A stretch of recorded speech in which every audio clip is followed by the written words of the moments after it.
आके जब वो उसे टकराती है तो अचानक जो बादल बनते हैं वो फट सकते हैं। 100 मिलीमीटर्स 1 घंटे में अगर बारिश हो जाती है तो हम उसको कहते हैं क्लाउड बर्स्ट हो गया। लेकिन अगर उससे कम होती है, 90 हो जाती है, 80 हो जाती है, 70 हो जाती है, तो उससे क्या ह्यूमन लाइफ सिक्योर हो जाएगी?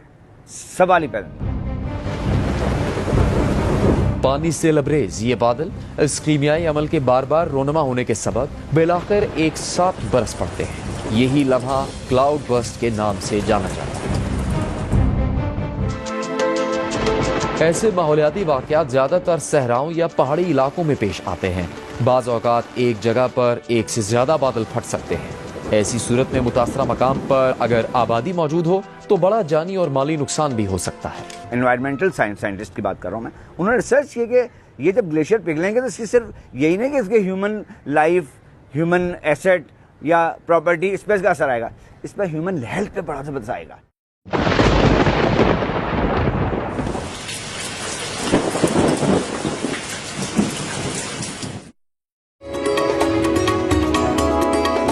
क्या आप जानते हैं कि दुनिया में तारीख का सबसे बड़ा और तबाहकुन सैलाब किस मुल्क में आया?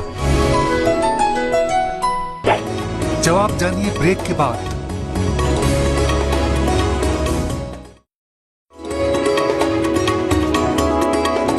दुनिया का सबसे बड़ा और तबाहकुन सैलाब इज्तिमाई तौर पर चीन के 3 दरियाओं में तुग़यानी के सबब आया। दरियाए यांगजी, दरियाए हुआंगहू और दरियाए हवाई में पैदा हुए इस सैलाब के सबब 1931 में 20 लाख से ज़ायद अफराद जाँ बहक हुए थे। ये सैलाब इंसानी तारीख की सबसे बड़ी कुदरती आफत माना जाता है, जिसने चीन के समाजी, माशी और सियासी हालात को शदीद मुतासिर किया।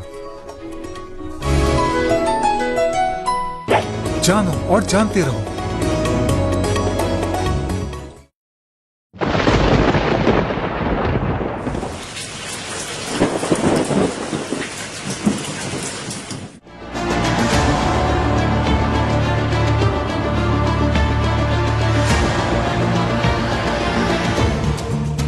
गिलगित बल्तिस्तान और खैबर पख्तूनख्वा में हालिया तबाही फजा में इसी किस्म की सूरत हाल पैदा होने का नतीजा है। कुदरती आफात से निपटने वाले इदारे PDMA के मुताबिक सुबह खैबर पख्तूनख्वा में 14 अगस्त की रात शुरू होने वाली इस सूरत हाल के सबब अब तक 300 से ज्यादा अफराद अपनी जानों से हाथ धो चुके हैं। PDMA का कहना है कि मुल्क के बेशतर इलाकों में मौसमी तब्दीलियों के बायस क्लाउड बर्स्ट, लैंडस्लाइडिंग, शदीद बारिशों और मुमकिन सैलाबी सूरत हाल के हवाले से अलर्ट भी जारी किया गया था। ये पेशेंट गोइयाँ तो हमने बहुत पहले कर रहे थे। ये चीज़ें होना है, क्लाइमेट चेंज भी आना है, ग्लोबल वार्मिंग, और जैसे हमारा मुल्क है, देखें हमारा मुल्क जो है अंडर प्रिविलेज है। हमारा मुल्क जो है ये 3rd वर्ल्ड कंट्री है। हमारे पास वो रिसोर्सेज नहीं है। जनूबी एशिया में ये क्लाउड बर्स्ट का पहला वाकया नहीं, सिर्फ 9 रोज पहले यानी 5 अगस्त 2025 को भारतीय रियासत उत्तराखंड के गांव धराली में होने वाला क्लाउड बर्स्ट बड़े जानी नुकसान का सबब बना। शदीद बारिशों के नतीजे में होने वाले लैंडस्लाइडिंग के वाकयात में 70 से ज्यादा अफराद हलाक हुए।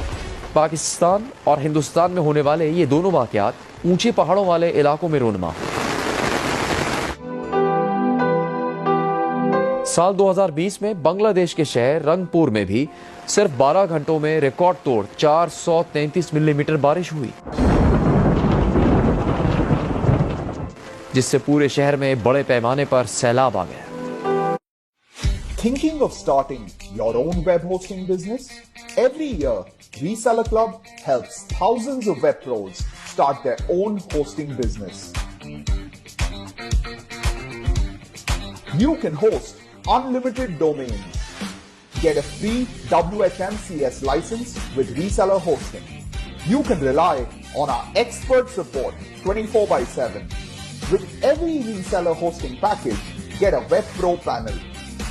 Not just hosting. With Reseller Club, you can sell domains and add-ons. So what are you waiting for? Buy Reseller Hosting and start your web hosting business today.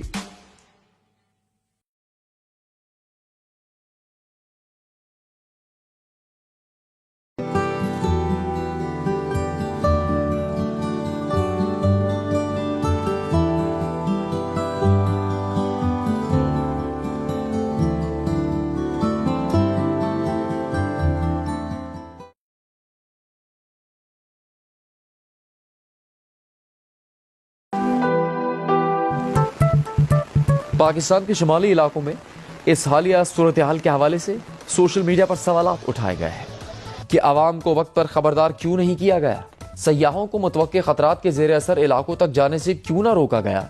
माहिरीन का कहना है कि क्लाउड बर्स्ट और आसमानी बिजली गिरने के वाकयात की पेशगोई मुमकिन नहीं, सिर्फ बादलों के रुख और बारिशों के मुमकिन मकामात और किसी हद तक शिद्दत की पेशगोई की जा सकती है।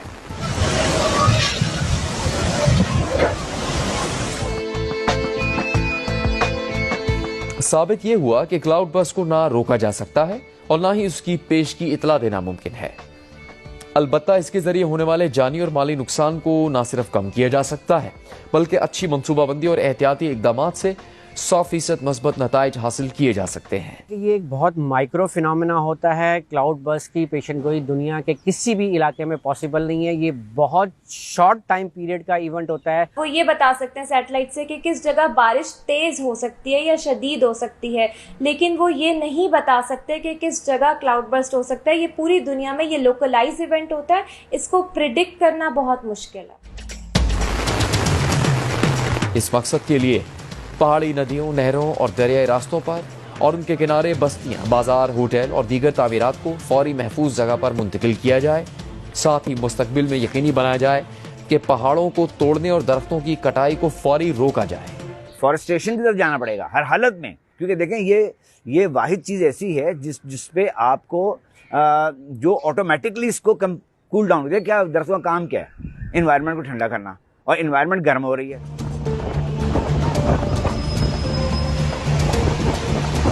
इमरजेंसी किट्स या मुतबादिल रास्ते हमेशा तैयार और खुले रखे जाएं। ज़्यादा से ज़्यादा दरख्त लगाए जाएं और पहले से लगे हुए दरख्तों की हिफाजत की जाए।